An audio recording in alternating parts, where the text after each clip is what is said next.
안녕하세요. 이번에는 19강입니다. 19강은 비트코인 주목 배경, 그리고 이중 지불 문제 해결에 대해서 좀 알아보도록 하겠는데요. 17강에서 이제 탈중앙 관점에서 비트코인 블록체인 작동 원리를 설명하면서 이중 지불 문제를 이미 다뤘는데, 여기에서는 조금 약간 다른 관점에서, 그러니까 비트코인이 주목받게 된 배경과 이중지불 문제 해결을 연계해서 한번 살펴보도록 하겠습니다. 자, 무슨 말이냐면은, 자, 암호화폐라든지 아니면 탈중앙 시스템이라든지 분산장부라든지 이런 기술적인 요소들은 비트코인 이전부터 이미 존재해 오고 있었습니다. 그런데 자, 비트코인 이전에는 이런 기술들이 그렇게 크게 주목을 받지 못하다가 왜 비트코인부터 이렇게 갑자기 주목을 받기 시작했냐는 거죠. 자, 그런 관점에서 한번 알아보도록 하겠습니다. 자, 질문 한번 드려보겠습니다. 비트코인은 최초의 암호화폐일까요? 비트코인이 최초로 분산장부를 도입했을까요? 비트코인이 최초의 탈중앙 시스템일까요? 자, 우리가 앞서 살펴봤던 것처럼 이제 암호화폐라는 것은 1990년부터 선보이기 시작했고, 분산장부라든지 탈중앙 시스템은 여기서 이제 이렇게 보이는 것처럼 뭐 예를 들어서 이제 뭐 P2P라든지 뭐 분산 뭐 DB라든지 분산 장비 뭐 합의 알고리즘 이런 게 오래전부터 이미 존재했던 기술들입니다. 그래서 비트코인은 이 타이틀은 아닙니다. 근데 비트코인의 정식 타이틀은 뭐냐면은 바로 최초의 탈중앙 분산 기반 화폐 시스템이라는 겁니다. 화폐. 자, 탈중앙 분산, 탈중앙도 있었고 분산도 있고 뭐 암호화폐도 있고 뭐 화폐 시스템도 있었는데 탈중앙 분산 기반으로 화폐 시스템을 제시한 것은 비트코인이 최초라는 거죠. 자, 자세히 살펴보겠는데, 자, 그러면 이제 방금 말씀드렸던 것처럼 이제 암호화폐라든지 이제 분산 장부라든지 뭐 탈중앙 시스템들 뭐 이런 이제 기술들은 이미 이제 뭐 소개되고 있었고 활용까지 되고 있었는데, 자, 그렇다면 이제 비트코인 이전에는 왜 그 저기 탈중앙 분산 기반 화폐 시스템이 불가능했냐는 거죠. 뭐 탈중앙도 있고 분산도 있고 화폐 시스템도 있고 이랬었는데 왜 이것을 연계한 탈중앙 분산 기반으로 된 화폐 시스템이 비트코인 이전에는 불가능했냐는 거죠. 왜냐면은 바로 더블 스펜딩, 이중 지불 문제입니다. 이중 지불. 동일한 돈을 지급하고 그것을 다시 지급하는 뭐 화폐 시스템에서 이런 문제가 있다 그러면 아주 치명적이겠죠. 그래서 이제 그 이중 지불 문제 때문에 이제 이런 불가능했었는데, 자, 이제 그 전에는 이제 탈중앙 또는 이제 분산 장부 이렇게 가능하다고 했는데 암호화폐도 이제 존재했었고요. 자, 그런데 탈중앙 분산 장부 기반의 화폐 시스템은 이제 불가능하다고 했는데, 왜냐면 아까 말씀드렸던 것처럼 이중 지불 문제 때문입니다. 자, 그런데 비트코인이 바로 이런 이중 지불 문제를 해결했던 것이거든요. 자, 기존까지는 이런 이중 지불 문제를 해결하기 위해서는 어떻게 했냐면은 반드시 제3 신뢰 기간이 필요했습니다.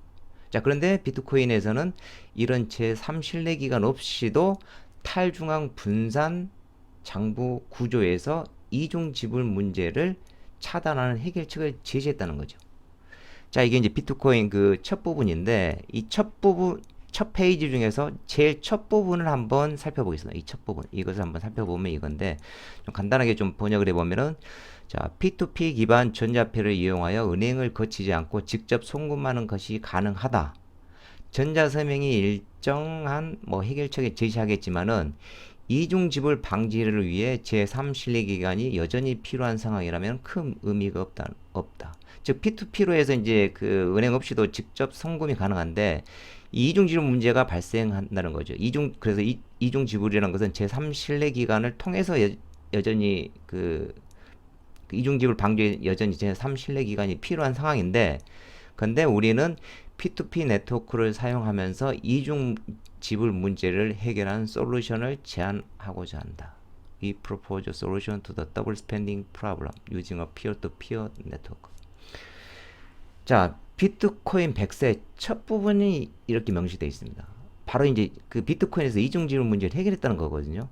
자, 기존에 이제 탈중앙 시스템이나 분산 장부는 존재했는데, 근데 이게 이제 화폐에 적용하지 못했는데,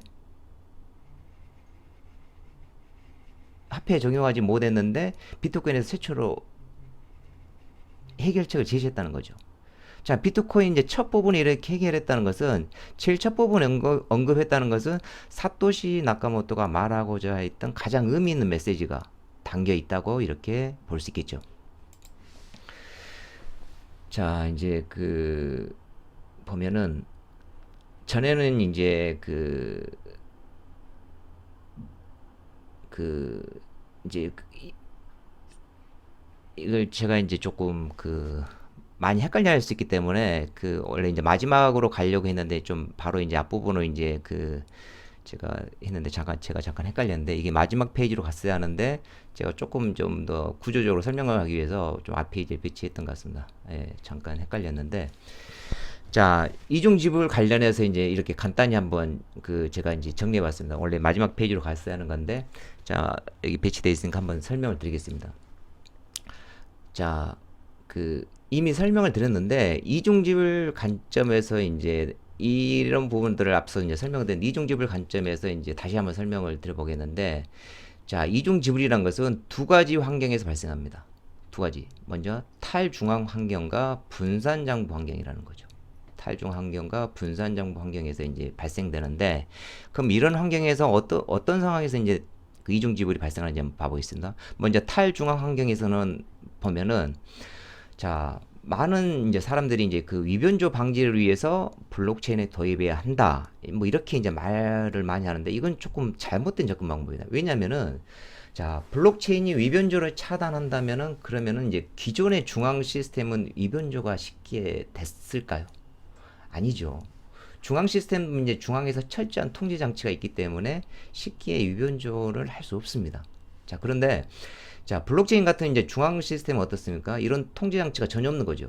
자, 그러다 보니 누구든지 장부에 접근해서 장부를 위변조하여 이중 지불을 이제 시도할 수 있는 거죠. 자, 그래서 이제 사토시 나카모토가 고민한 것은, 자, 이런 중앙 통제 장치가 없이도 장부의 위변조를 원천적으로 차단할 수 있는 방법이 없을까라고 이제 고민을 했을 것이고, 그래서 이제 이런 블록체인이라는 독특한 장부 구조를 이제 비트코인에 도입했던 거죠. 장부죠. 다시 정리하면은, 이 이제 비트코인 탈중앙 환경에서는 중앙 통제 장치가 없습니다. 그러다 보니까 누구나 장부에 접근해서 위변조를 할 수 있겠고, 더구나 이제 화폐 시스템 같은 경우에는 이중지불 문제를 해결할 수 있다는 거죠. 그래서 이런 문제를 해결하기 위해서 사토시 나카모토는 이런 독특한 블록체인이라는 장부 구조를 통해서 이제 해결하려고 했다고 볼 수 있는 거고, 자, 그리고 이제 다시 이제 좀 살펴보면은, 자, 위변조 방지를 위해서 이제 블록체인을 도입해야 한다라는 이제 표현보다는 좀 더 이제 정확한 표현을 빌리자면은, 아무런 이런 중앙 통제 장치가 없는 환경에서 데이터 위변조 방지를 위해 블록체인을 도입해야 한다. 이렇게 이제 하는 게 올바르겠죠. 자, 정리하면은, 자, 탈중앙 환경에서 어떠한 통제 장치도 없습니다. 자, 그러다 보니 누구나 쉽게 장부를 위변조와 이중지불을 시도할 수 있겠고, 그래서 중앙 통제 장치가 없더라도 구조적으로 독특한 블록체인이란 장부 구조를 채택함으로 해서 탈중앙 환경에서 이중지불 문제를 차단할 수 있었다. 자, 이렇게 좀 설명하면 되겠습니다. 제가 이제 좀 자세하게 설명하고 이제 이것을 요약을 하려고 했는데, 이 요약본을 앞으로 배치하다 보니까 조금 이제 설명이 조금 어색해졌는데, 아무튼 이제 설명을 또 계속 하면은, 자, 다음으로 이제 분산 장부 환경을 이제 살펴보겠는데, 자, 동일한 장부에 이렇게 분산되어 있습니다. 동일한. 특정 노드 장부에서 이렇게 업데이트가, 뭐 예를 들어서 트랜잭션이 발생해서 특정 노드 장부에서 이렇게 업데이트가 되면은, 자, 변경된 장부가 이렇게 전체 네트워크로 이제 전파되어 동기화 되는 과정을 거치는데, 자, 전파되어 장부가 이제 일치하는데 일정한 시간이 소요되겠죠. 그러다 보니까 특정 시점 기준으로 하면은 장부의 불일치 상황이 발생하겠죠. 그리고 그 장부의 불일치 상황을 이용하면은 이중지불을 이렇게 시도할 수 있습니다. 자, 그러면 이제 분산장부 환경에서 분산장부 환경에서 이중지불 차단을 해서 어떻게 하면 되겠느냐? 이게 이제 17강에서 이게 좀 자세히 다뤘던 내용인데, 다시 한번 이제 설명을 드리자면은, 자, UTXO라는 그 독특한 화폐 방식을 통해서 자, UTXO는 고유하게 식별 가능한 화폐라 그랬습니다. 이런 UTX라는 독특한 화폐 방식을 통해서 각 노드에서 이렇게 검증을 하고 또 POW를 통해서 합의 과정을 거치고 그리고 또 이제 분기된 상황에서는 롱리스트 체인 윈 그 규칙을 통해서 UTXO가 한 번만 사용되도록 통제한다는 것을 이미 설명을 했었습니다. 즉 이런 과정을 거쳐서 이제 그 이중지불 분산장부 환경에서도 이런 과정을 거쳐서 이중지불 문제를 해결한다는 건데, 자 우리가 이제 합의 알고리즘이 이제 POW라고 이제 한정해서 이제 그 이야기들 하는데, 이제 그 POW가 합의 알고리즘이라고 이제 한정해서 이야기하면 안 될 것 같고, 이렇게 각 노드에서 이제 검증 과정이라든지 POW라든지 롱리스트 체인 윈 규칙이라든지 이 모든 게 이제 합의 알고리즘이라고 이제 볼 수 있는 거죠. 그리고 이제 이런 합의 알고리즘은 장부가 일치시키는 역할도 하지만 동시에 이처럼 이중 지불을 차단하는 역할도 이제 수행하게 된다. 이제 다음 페이지부터 조금 더 이제 자세히 이제 설명해 보겠습니다. 원래 이제 이 부분을 먼저 하려고 했는데, 자 이제 그 앞서 설명하는 이제 그 이중 지불 발생 환경과 이제 방지 방안을 좀 더 자세히 살펴보겠는데, 먼저 이제 탈중앙 환경에서 이중 지불이 발생하는 환경을 한번 살펴보겠습니다. 이게 이제 앞서 살펴봤는데, 자 다시 상기시켜 드리자면은 위변조 방지를 위해서 블록체인을 도입해야 한다고 하는데, 그러면은 기존 중앙 시스템은 위변조가 쉽게 될까요? 위변조를 방지할 수 없을까요? 라는 질문에 먼저 답을 해야 될 겁니다.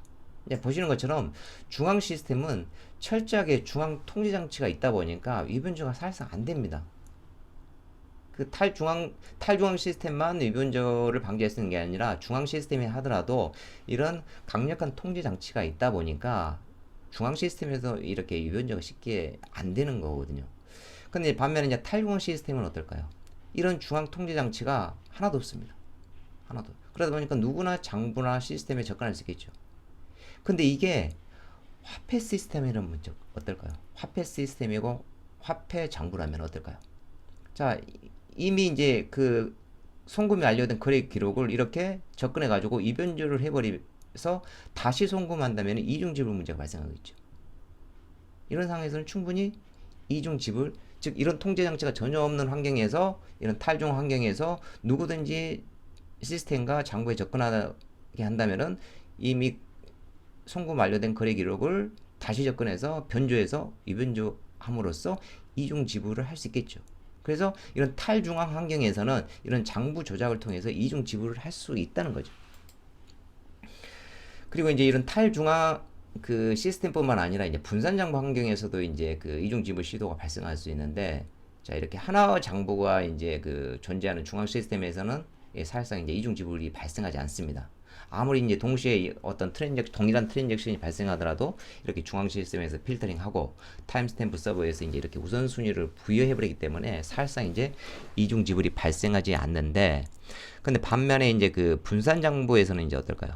장부가 3만원인 상황에서 동시에 여기서 3만원 할 수 있겠죠. 여기도 장부가 3만원이기 때문에. 그리고 여기서 2만원, 여기도 장부가 3만원 상황일 때 할 수 있겠죠. 즉 분산 장부에서는 이런 이중 지불 시도가 충분히 가능하다는 거죠. 자 이제 그 방금 말씀드렸던 그 이중 지불 발생 가능 환경 두 가지를 언급했는데, 이제 그 두 가지를 우리가 좀 익숙한 그림으로 다시 설명하게 되면은, 자 각 노드에서 이제 새로운 트랜잭션들이 이제 생성되고 이렇게 네트워크를 타고 이제 전파되는 과정을 거치다 보면은 특정 시점을 기준으로 이렇게 장부가 이제 불일치되는 상황이 발생할 겁니다. 그래서 합의 과정을 거쳐서 이렇게 장부가 합의가 되면은, 일단 합의에 도달하면 어떻게 됩니까? 절대 수정이 불가능하도록 어떤 조치가 필요하다 그랬잖아요. 여기서 2번, 3번 영역이 이제 그 분산 장부 환경에서 이중 지불 시도가 이렇게 일시적으로 이제 장부의 불일치가 발생하기 때문에 합의 전까지 장부의 불일치잖아. 이때 이제 이중 지불 발생할 수 있는 거고, 그리고 분산된 아무리 합의에 도달했다 하더라도 분산된 환경에서 누구든지 접근이 가능하다면은 이 탈중 환경에서도 얼마든지 이중 지불 시도가 가능하다는 거죠. 자, 그러면 이제 그 비트코인에서 앞선 그 이중지불 두 가지 이중지불 문제 발생 환경을 살펴봤는데, 그러면 어떻게 이제 비트코인에서는 이런 이중지불 문제를 해결했는지 이제 살펴보면은, 먼저 이제 탈중앙 환경에서 이중 지불 시도를 어떻게 이제 대응했는지 한번 보면은, 자, 비트코인에서 어떻다고 해서 다른 통제 장치가 없다 보니 사소한 변화에도 이렇게 민감하게 반응하는 이 해시 암호의 독특한 특징, 그리고 10분마다 이 시간을 들어서 이 조건을 충족하는 넌스 값을 찾아야 되는 작업 과정, 그리고 이게 수정이 됐을 때 이 넌스 값을 다시 찾아야 하는 독특한 설계 방식, 그리고 새로운 블록을 생성할 때 이전 블록의 해시 값을 연계시키는 설계 방식, 이런 독특한 해시라든지 이런 조건이라든지 아니면 이런 독특한 설계 구조를 통해서 구조적이면서도 물리적으로 이변조가 불가능한 장부, 블록체인을 설계했고, 이것을 화폐 시스템에 도입했다는 거죠. 즉, 장부를 이런 식으로 설계를 한다 그러면은 어떤 상황에서도 이변조가 불가능할 거 아닙니까? 통제 장치가 없더라도 장부를 이런 식으로 설계를 한다 그러면은 이변조로 불가능하겠죠. 그래서 비트코인에서는 장부를 이런 구조로 설계함으로써 이중 지불 문제를 해결했다. 즉, 중앙 집중적인 통제 장치가 없더라도 탈중앙 환경에서도 장부를 이런 식으로 설계함으로써 이중 지불 문제가 해결됐다라고 이제 볼 수 있는 거고요. 그리고 이제 다음으로 이제 그 분산 장부 환경에서도 이제 이중 지불 시도가 발생한다 있는데, 그럼 분산 장부에서는 이제 어떻게 해결했는지, 자, 이 내용은 우리가 그 17강에서 이미 다 이제 설명을 했었기 때문에 자세한 설명은 이제 하지 않도록 하겠고요.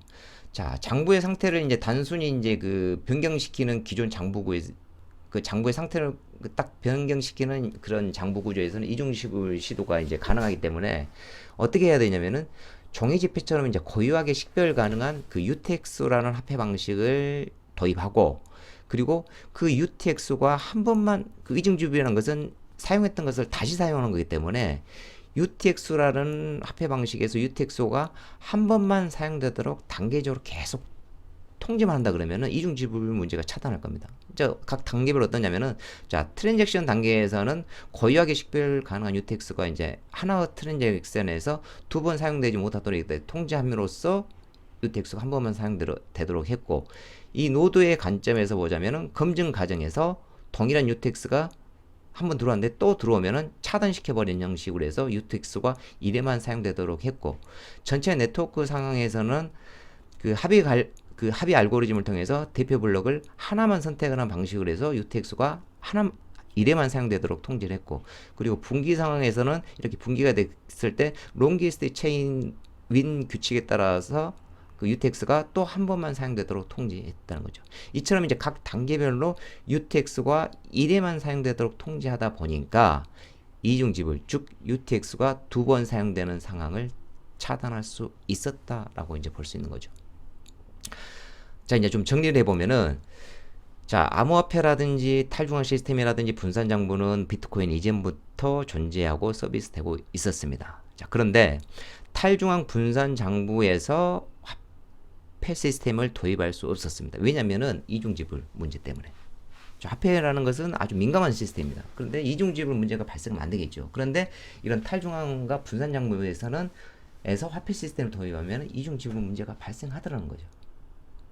자, 그래서 비트코인에서는 그런데 이런 이중지불 문제를 해결했기 때문에, 그전엔 해결하지 못했는데 비트코인에서 처음으로 이런 이중지불 문제를 해결하다 보니까 크게 주목을 받았던 것이고, 자, 이중지불 문제가 발생되는 환경은 중앙 통제 장치가 전혀 없는 탈중앙 환경에서 누구든지 장부를 접근해서 이제 수정함으로써 이중지불을 시도할 수 있었고, 그리고 이제 분산 장부 환경에서는 장부가 이제 이렇게 분산되어 있다 보니까 일시적으로 이제 불일치 상황이 발생하고, 이런 장부의 불일치 상황을 위해서 이중 지불을 시도할 수 있었다고 이제 설명을 했었고, 자, 그런데 비트코인에서는 이를 해결하기 위해서 어떤 방식을 제시했다고 그랬죠? 자, 탈중앙 환경에서는 이중 지불을 차단하기 위해서 이제 블록체인이라는 독특한 구조적인 설계를 통해서 장부가 위변조되는 것을 원천적으로 차단할 수 있었고, 이런 분산 장부 환경에서는 UTX라는 화폐 방식을 통해서 검증과 이 합의 알고리즘과 롱기스트 체인 윈 규칙에 따라서 UTX가 한 번만 사용되도록 각각 통제하는 방식으로 이중 지불을 차단했다 라고 이제 정리할 수 있을 것 같습니다. 그래서 이제 비트코인이 이제 주목을 받게 되는 배경은 뭐냐면은, 뭐 암호화폐를 구현해서도 아니고 뭐 탈중앙 시스템을 도입해서도 아니고 분산 장부를 도입해서도 아니고요. 그런 탈중앙 분산 환경에서도 제3 신뢰 기관 없이도 이렇게 이중 지불 문제를 해결했기 때문에 이렇게 주목을 받게 되었다라고 이제 이해하고 정리를 하시면 될 것 같습니다. 네, 여기서 마치겠습니다. 감사합니다.